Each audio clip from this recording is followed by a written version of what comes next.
What's up, guys? My name is Deuce Hogan. Play quarterback. Just transferred in, and I'm fired up to be here. Fired up to meet you guys, and excited to be a Wildcat. When you decided to transfer, how did that kind of work out? How did you get connected with Kentucky, and then kind of what was the sell to get you here? Yeah. So the first guy I think to contact me was Coach Cohen, and he reached out, and we had a really good phone call, and then I did get a call from Coach Stoops as well. And you're in the portal, and you kind of communicating with a lot of people at once. Um, and so I'm at that point I'm trying to evaluate quarterback rooms and offenses, and just what kind of scenario do I want to step into. And Kentucky just seemed to check all the right boxes. So much more. Like I was there, when I guess who else were you kind of considering, or how quickly did you feel like you had to make a decision? Because there's a lot of quarterbacks jumping in the portal, and sometimes it seems like guys go in and don't find a home maybe as fast as they think they would. Right. So for the discretion of some other schools, I'll just keep who I was considering kind of close to the chest here. But there was a sense of feeling like you want to make a decision because there was a lot of talent in the portal, and you don't want someone to kind of step in um, where you wanted to go. So what I basically did was narrow it down to about 3 schools that checked the boxes in terms of culture and offense, coaches, quarterback room, and yeah, I think just the upward trend of Kentucky and the NFL offense, and then the relationship that I felt like I immediately had with some of the coaches. I just got a very genuine feel. So yeah, I think that's what kind of sold me on it. Find out with the Courier Journal. What was your perception? I mean, you just played them in the Super Bowl. Being on the other side of that and going, how did that kind of work out for you? Yeah, so I was actually in the portal prior to that game. I left after the Nebraska week. So I was so torn. My family moved from North Texas to South Texas. My dad's a head football coach, and I was in North Texas with my girlfriend and her family, and we were watching the game, and so my phone was blowing up, right? And I'm like so conflicted because on one hand I have like the guys that are going to be my teammates, and then on the other side I got my like current best friends. You know what I'm saying? Guys I lived with, guys that I've been up at 5 a.m. with. So it was super conflicting, but it was an awesome game, and it was cool because it gave some validity to University of Kentucky, and they're just kind of to the moon right now, and Iowa was coming off a 10-win season, so it was cool. It was really fun to watch.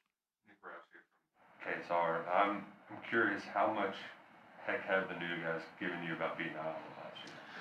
Yeah, I don't remember who it was, but I walked in like day one, and people are dapping me up, saying what's up, and one guy just walks in and says, if you can't beat them, join them, and the whole room busts out laughing.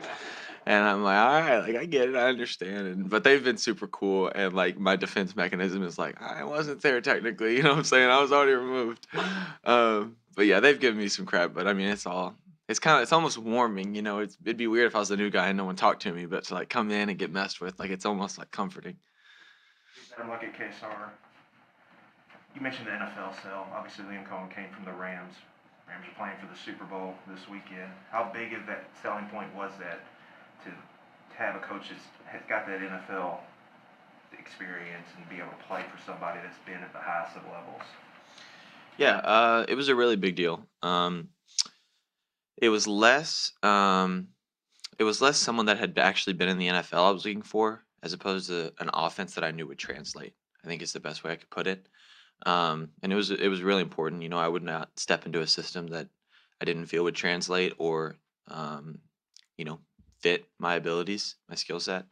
And one of the things Coach Cohen talked about was that he's like, we're going to play to the strength of the guys that we have. So there's the system, and then there's the person and the offense. And I think we watched it. We watched kind of what the Rams do, and then we watched him with like Will being such a talented guy. The ability to incorporate him running the football and just really play to his strengths. And so it was kind of a 1-2 punch, just the NFL, but something that I felt could translate.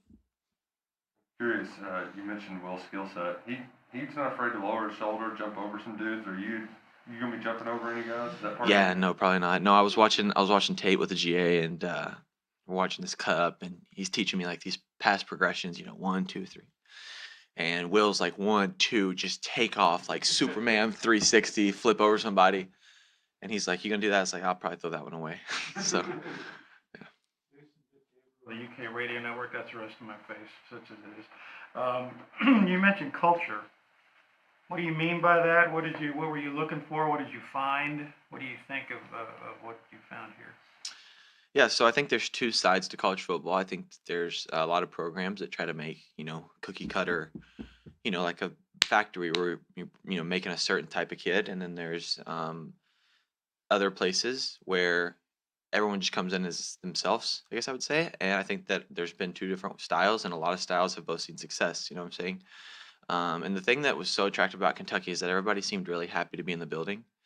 And I have great relationships at Iowa, and people were happy to be there too. But this was a little bit different, and um, they pulled me into a room and they were like, "Look, we're never gonna ask Deuce Hogan not to be Deuce Hogan," and that was cool. And so you walk in the locker room, everybody's dancing and laughing, and fun music's playing when everybody's lifting. It was just like everybody looked like they're having fun, and I think that there can be places where people are more strict, but I think that there's a lot of value in everybody wanting to be in the facility that day.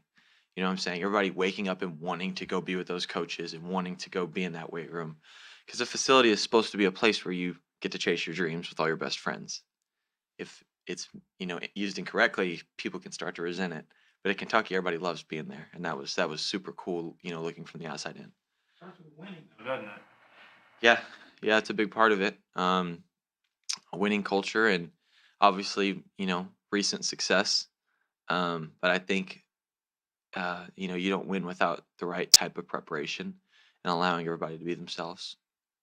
You were your dad's head coach. You've been doing this kind of your whole life. What was that experience like growing up, being around like that close to the game of football? I mean, it was heaven.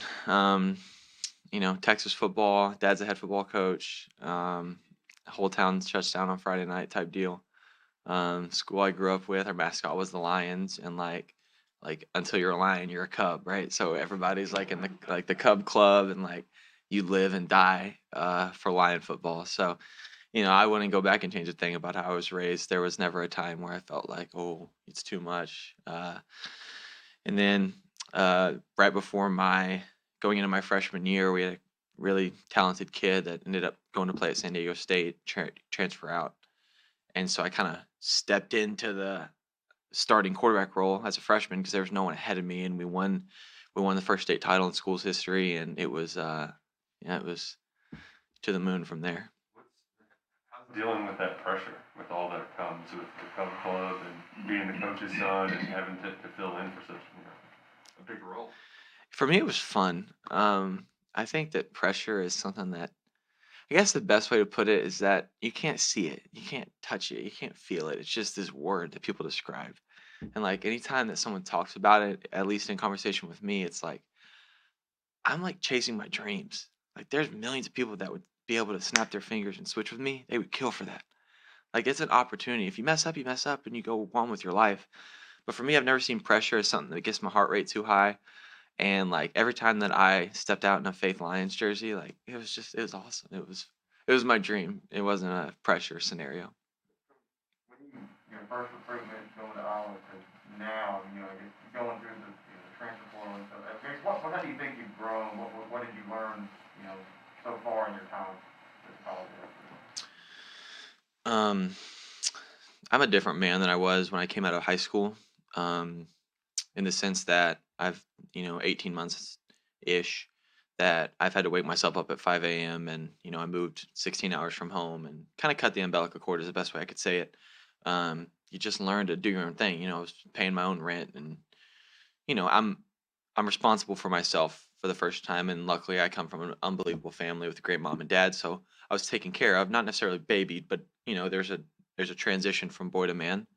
And so Iowa was there to experience that transition, I think. And, there's rough spots just like everybody goes through. I feel like as I've come into Kentucky, I'm now coming in. This will be my third year in a college program. And I've done the 5 a.m. lifts, and you know, I've done some of the harder things. And so I would say just my experiences outside of football have just kind of caused me to grow up, age me in a good way, I think. And then, in terms of football, like one thing I've really noticed is that like learning an offense, learning one high level offense, you learn like learning another one. It's it's kind of cool because there's a lot of the same concepts in the sense that, Coach Ferentz, Brian was coming from an NFL world, and Coach Cohen is, so they might have different names for them, but I think having learned one offense already, like picking up this one's coming really quickly, and it's just, you do something more than once, it starts to become a little more natural. Will, tell me a little bit about trying to fight for the job. Yeah, so one of the things I just talked about with Coach Cohen was I just want opportunity. I don't want any promises, and for me, it's not a pride issue. Like if I get beat out, well, then I understand I got to be better. Best man plays, especially in this conference. Um, but yeah, I just want an opportunity, and whether that comes, in the spring ball or whenever that comes, I'll just be fired up for it. Schematically speaking, has there been a moment of enlightenment when you're going through something like, oh, so you run this to set up this, or has there been a moment like that when you're going through meetings and tape just to learn the new system? Um, the best thing I can say is that the terminology within the offense all makes sense.